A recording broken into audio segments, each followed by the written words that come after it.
Courir un marathon semble déjà impossible. Plus de 42 km, une distance capable de détruire le corps et l'esprit. Maintenant, imagine courir cette distance en moins de 2 heures. Cela signifie courir à plus de 21 km par heure pendant plus de 120 minutes. Plus vite que ce que beaucoup de gens peuvent sprinter pendant 1 minute. Sans s'arrêter, sans ralentir, sans aucune marge d'erreur. Pendant des décennies, cette barrière a été considérée comme infranchissable. Une sorte de mur biologique, une limite humaine. Mais peu à peu, les records ont commencé à tomber, seconde après seconde, année après année, jusqu'à ce qu'un homme réalise l'impensable. Eliud Kipchoge a franchi la ligne d'arrivée en 1 heure, 59 minutes et 40 secondes. Mais il y avait un problème. Ce temps ne comptait pas comme un record officiel. Et puis, alors qu'il semblait impossible de s'en approcher davantage, une nouvelle génération est apparue. Des coureurs plus rapides, plus efficaces, plus proches que jamais de franchir cette barrière officiellement. Parmi eux, un nom commence à se faire entendre de plus en plus. Sebastian Sawe, un athlète capable de courir à des allures qui, il y a seulement quelques années, paraissaient impossibles. Mais comment un être humain peut-il courir aussi vite pendant aussi longtemps? Que se passe-t-il dans le corps d'un marathonien? Et la grande question,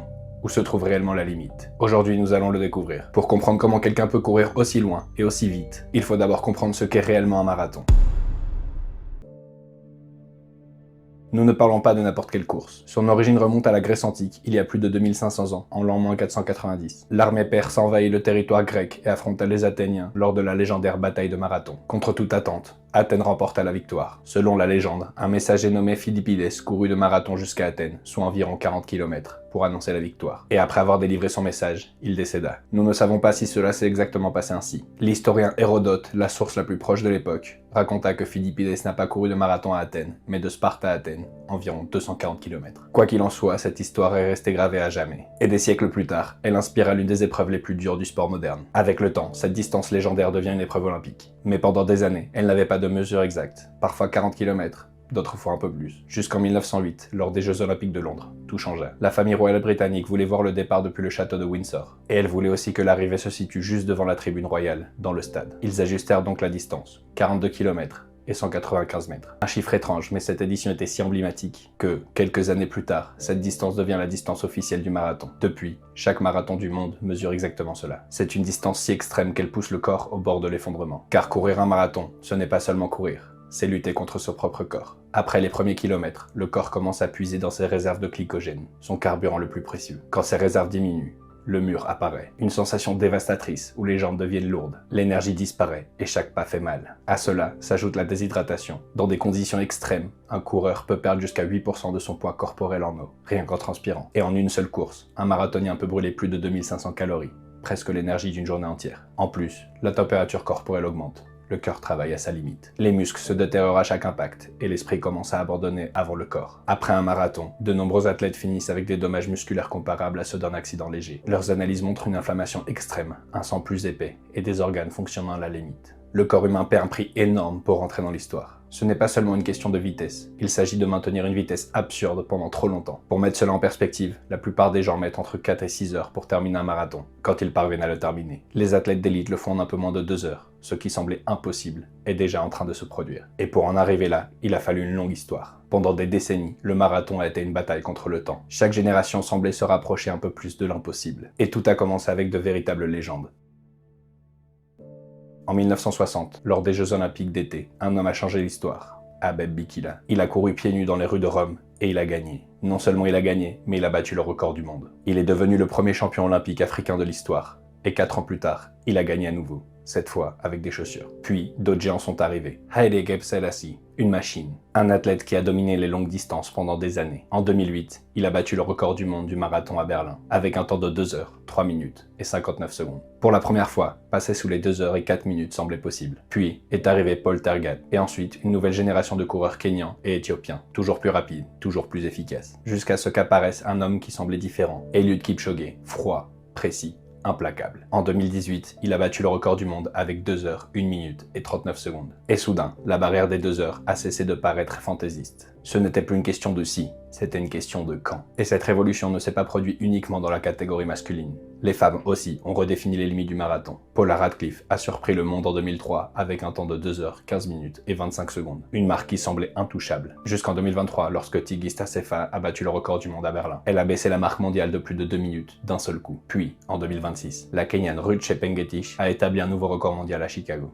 2 heures, 9 minutes et 56 secondes. Prouvant que les limites continuent de tomber pour tout le monde. Tous les marathons ne se ressemblent pas. Dans le monde de l'athlétisme, il existe ce qu'on appelle les World Marathon Majors, les courses les plus prestigieuses de la planète. Berlin, Boston, Chicago, Londres, New York, Tokyo, et depuis 2025, Sydney. Chacun a ses propres caractéristiques. Boston est le plus ancien et le plus mythique. New York, le plus fréquenté. Londres, l'un des plus rapides. Chicago et Berlin sont de véritables usines à records. Surtout à Berlin, parce que son parcours est plat, rapide, presque parfait. En gagner un fait déjà de vous une légende, mais en gagner plusieurs vous fait entrer dans l'histoire.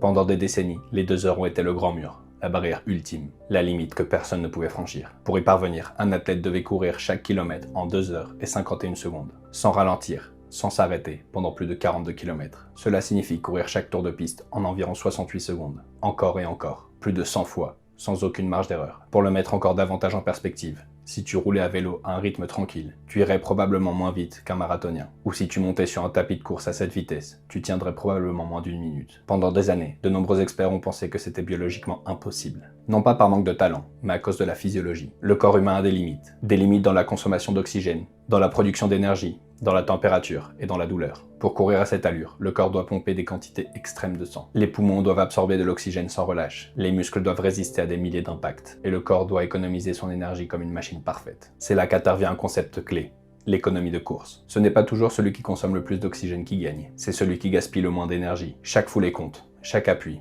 chaque mouvement, chaque respiration. Et comme si cela ne suffisait pas, la nutrition a aussi changé la donne. Aujourd'hui, l'élite bénéficie d'une stratégie nutritionnelle révolutionnaire, la technologie de l'hydrogel. Avant, l'estomac saturait lorsqu'il essayait d'absorber beaucoup d'énergie à haute intensité. Mais désormais, les athlètes peuvent intégrer près de 100 grammes de glucides par heure. C'est littéralement comme mettre du carburant premium dans le moteur, pendant qu'il court à pleine vitesse pour éviter que le mur n'apparaisse. Mais ce n'est pas seulement le corps humain qui a changé, la technologie aussi. Ces dernières années, les chaussures ont révolutionné le marathon. Nouveaux matériaux, mousse ultra légère et plaques en fibre de carbone capables de restituer de l'énergie à chaque foulée. Des modèles comme les Nike Vaporfly ou les Nike Alphafly ont changé ce sport pour toujours. Certaines études suggèrent qu'elles peuvent améliorer l'efficacité énergétique jusqu'à 4%. Et dans une course où chaque seconde compte, cela change tout. Une petite dépense d'énergie supplémentaire, multipliée par des milliers de pas, peut coûter des minutes ou ruiner une course. C'est pourquoi passer sous les 2 heures ne dépendait pas simplement du fait de courir plus vite. Cela dépendait d'avoir le corps parfait, la stratégie parfaite, et presque la course parfaite. Jusqu'à ce que quelqu'un soit tout près d'y parvenir, en 2019.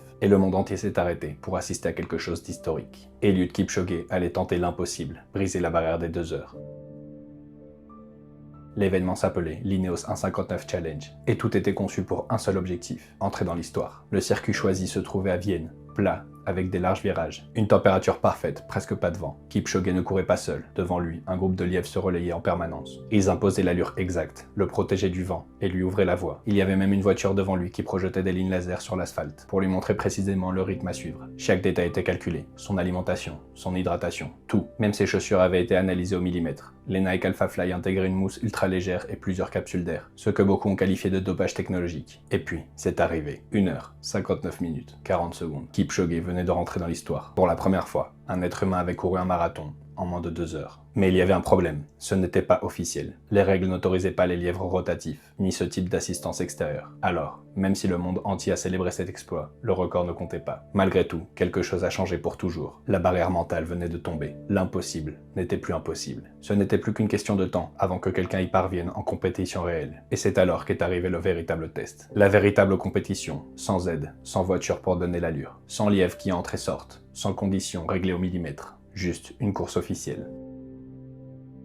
Pendant des années, l'homme qui semblait destiné à y parvenir s'appelait Kelvin Kiptum. En 2023, il a battu le record du monde, 2 heures et 35 secondes. Seulement 36 secondes au-dessus de la barrière. Il était jeune, explosif, et cela semblait inévitable. Beaucoup pensaient qu'il serait le premier homme à passer officiellement sous les 2 heures. Mais en 2024, le monde de l'athlétisme a reçu une nouvelle dévastatrice. Kiptum est mort dans un accident de voiture. Il avait pulvérisé les records lors de ses 3 grands marathons. De nombreux experts pensaient qu'il ne se contenterait pas de briser la barrière, mais qu'il pourrait la baisser à un niveau jamais vu. Il n'avait que 24 ans, et avec lui, cette possibilité semblait s'éteindre. Le monde a eu l'impression d'avoir perdu l'homme qui allait changer l'histoire. Mais le marathon ne s'est pas arrêté, et c'est alors qu'un autre nom est apparu, moins médiatique, moins célèbre. Sebastian Sawe, un coureur kényan qui avait déjà montré des signes de quelque chose d'extraordinaire. Rapide, efficace, silencieux. Jusqu'à récemment, Sawe n'était même pas marathonien. Sa spécialité, c'était le semi-marathon. En 2023, il a remporté l'or mondial sur cette distance. Et lorsqu'il est passé au marathon, il a commencé à presque tout gagner. En 2025, il a gagné à Londres et aussi à Berlin, comme s'il était né pour ça. Sans faire trop de bruit, il s'est rapproché, de plus en plus, jusqu'au jour décisif, le 26 avril 2026. Marathon de Londres, 1 million de demandes d'inscription, dont seulement 60 000 personnes qui ont pu courir. Un climat idéal, des milliers de spectateurs, le monde entier, les yeux rivés sur le chronomètre. Et puis, il a écrit l'histoire. Il n'attaque pas au début, il attend, il tient, il observe. Et quand les autres commencent à craquer, il accélère. Sawe a franchi la ligne d'arrivée en 1 heure, 59 minutes et 30 secondes, améliorant son record personnel de plus de 2 minutes. Il a couru chaque kilomètre en 2 minutes 50, pendant 42 km, sans faiblir. Et le plus incroyable, en franchissant la ligne, il a à peine célébré. Il a souri, levé les bras, comme s'il savait que ce n'était que le début. Pour la première fois dans l'histoire, un être humain avait couru un marathon officiel en moins de 2 heures. Et cette fois, cela comptait, sans exception, sans astérisque. L'impossible venait de devenir réalité. Et comme si cela ne suffisait pas, l'Éthiopien Yomif Kejelcha, qui disputait son premier marathon officiel, est lui aussi passé sous les 2 heures ce jour-là. 1h59-41. Et pourtant, il n'a pas gagné la course. Même le troisième, l'Ougandais Jacob Kiplimo, a battu l'ancien record du monde, mais sans réussir à passer sous les 2 heures. C'est ici que l'histoire cesse d'être seulement un sport, et entre dans le domaine de la biologie.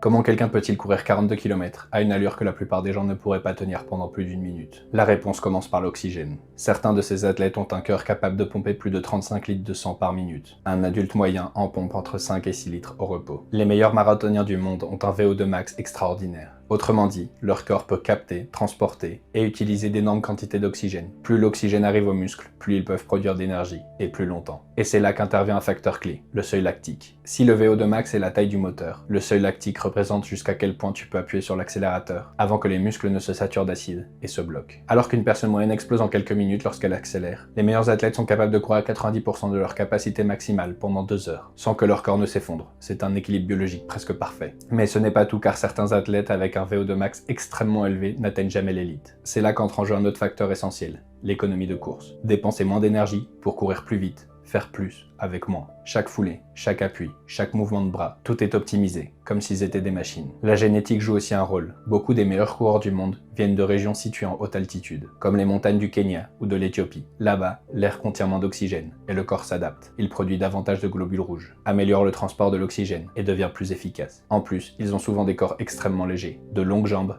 des chevilles fines et des tendons très efficaces, en particulier le tendon d'Achille, qui fonctionne comme un ressort naturel. Il stocke de l'énergie et la restitue à chaque pas, en dépensant moins, en courant plus. Et puis il y a l'esprit, parce que courir un marathon n'est pas seulement une épreuve physique, c'est une guerre mentale. Douleur, fatigue, manque d'air, désespoir. Et malgré tout, continuer. Les meilleurs athlètes du monde ont une tolérance à la souffrance hors du commun. Ils sont capables de rester calmes alors que leur corps leur crie d'arrêter. Alors non, ce n'est pas une seule chose. Ce n'est pas seulement la génétique, ce n'est pas seulement l'entraînement, ce n'est pas seulement la discipline. C'est la combinaison parfaite entre le corps, l'esprit et la science. Et c'est peut-être pour cela que, quand on regarde courir des athlètes comme Eliud Kipchoge ou Sawe, on a l'impression qu'ils font quelque chose d'impossible. Parce que d'une certaine manière, c'est exactement ce qu'ils font. Et maintenant, la grande question a changé.